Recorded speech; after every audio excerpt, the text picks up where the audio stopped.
خدا کا نام روشن ہے، خدا کا نام پیارا ہے، دلوں کو اس سے قوت ہے، زبانوں کو سہارا ہے۔ یہ مسئلہ آپ کو یاد ہو گیا ہے؟ سن لیا ہے نا؟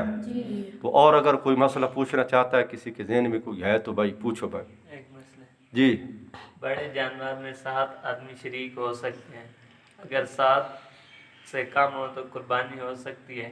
ہمارے محلے میں ایک شخص کہہ رہا تھا کہ اگر 7 سے کم ہو تو قربانی نہیں ہوتی۔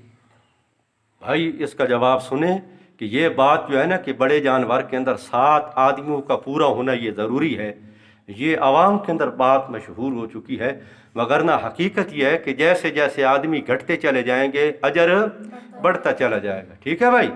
تو 7 کا ہونا ضروری نہیں ہے، 6 بھی قربانی کر سکتے ہیں، 5 بھی قربانی کر سکتے ہیں، 4 بھی قربانی کر سکتے ہیں، 3 بھی مل کے قربانی بڑے جانور کی کر سکتے ہیں۔ ٹھیک ہے بھائی؟ 2 بھی کر سکتے ہیں، اور 1 بھی بڑا جانور وہ اپنی طرف سے قربان کر سکتا ہے، لیکن اس کی جو شکلیں ہیں نا جی وہ مختلف شکلیں ہیں۔ جب آدمی 7 سے کم ہو نا تو اس کی کئی شکلیں بنتی ہیں، 1-2 شکلیں میں آپ کے سامنے رکھ دیتا ہوں۔ اب دیکھو بھائی، مثال کے طور پہ جانور کی قیمت ہے 1,40,000۔ 1,40,000 یہ جانور کی قیمت ہے۔ تو اگر 7 آدمی پورے ہوں تو یہ جو 1,40,000 ہے یہ اگر 7 آدمیوں پہ اس کو تقسیم کیا جائے تو کتنا آ جائے گا بھائی؟ 20,000۔ ٹھیک ہے بھائی؟ 20,000۔ لیکن اگر آدمی 5 ہوں، فرض کرو آدمی کتنے ہوں؟ 5 ہوں، تو اب یہ جو ہے 1,40,000 اسے 5 پہ ڈیوائیڈ کرو، تقسیم کرو تو کتنا آ جائے گا بھائی؟ کتنا آ جائے گا؟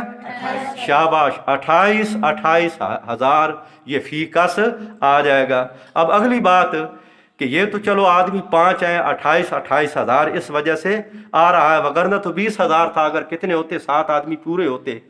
تو اب 1 آدمی یا 2 آدمی، چلو آپ 1 کر لیں، وہ کہتا ہے کہ بھئی میری جیب تو اجازت نہیں دیتی، میں تو 28,000 دینے کے لیے تیار نہیں ہوں، تو بھائی اسے کیا کہا جائے گا؟ شاہ بھائی بولو کہ کم از کم 7واں حصہ دے دو۔ کم از کم کتنا دے دو؟ 7واں حصہ۔ تو 7واں حصہ کتنا بنتا ہے بھائی؟ شاہ بھائی بولو کتنا بنتا ہے؟ 20,000۔ ہاں، 7واں حصہ 20,000 بنتا ہے، تو اسے کہا جائے گا کہ 20,000 دے دو۔ ٹھیک ہے بھائی؟ اگر وہ 20,000 سے کم دیتا ہے تو پھر کسی کی بھی قربانی نہیں ہوگی۔ بھائی ایک شکل یہ بھی ہے کہ اوپر کے جتنے بھی حصے ہوں، دیکھو اگر 6 آدمی ہوں تو اوپر کتنے حصے بچیں گے؟ 1 بچے گا۔ اگر 5 آدمی ہوں تو کتنے بچ جائیں گے؟ 2۔ اگر 4 آدمی ہوں تو کتنے بچ جائیں گے؟ 3 حصے بچ جائیں گے۔ تو فرض کیا 5 آدمی ہیں تو اوپر کتنے بچ گئے؟ 2۔ تو ان میں سے 1 یا 2، 1 وہ کہے کہ اپنے حصے کے ساتھ میں اوپر کے 2 حصے بھی لینے کے لیے تیار ہوں، یا 2 کہتے ہیں کہ بھائی اپنا حصہ لینے کے ساتھ ایک حصہ اور بھی لینے کے لیے ہم تیار ہیں۔ تو یہ بھی ایک شکل ہے جی۔ اور ہے کسی کے ذہن میں کوئی سوال بھائی؟ جی، اگر 4 آدمیوں کا حصہ 30,000 ہے اور 1 کا 20,000 ہے، پھر ان گوشت کیسے تقسیم ہو؟ ہاں شاہ بھائی کتنا زبردست سوال ہے بھائی۔ یعنی کہ 1,40,000 ہے نا جانور کی قیمت، 5 آدمی ہیں، تو ویسے تو کتنا آنا تھا؟ 28,000 آنا تھا نا۔ تو ایک نے کہا نہیں میں تو 20,000 دوں گا، تو باقی پھر کتنا دیں گے؟ 30,000 اس صورت میں۔ تو گوشت کیسے تقسیم ہوگا؟ تو بھائی گوشت ہر ایک کے حصے کے مطابق تقسیم ہوگا، جتنا جس کا حصہ ہے نا تو اس کے مطابق کیا ہوگا؟ گوشت تقسیم ہوگا۔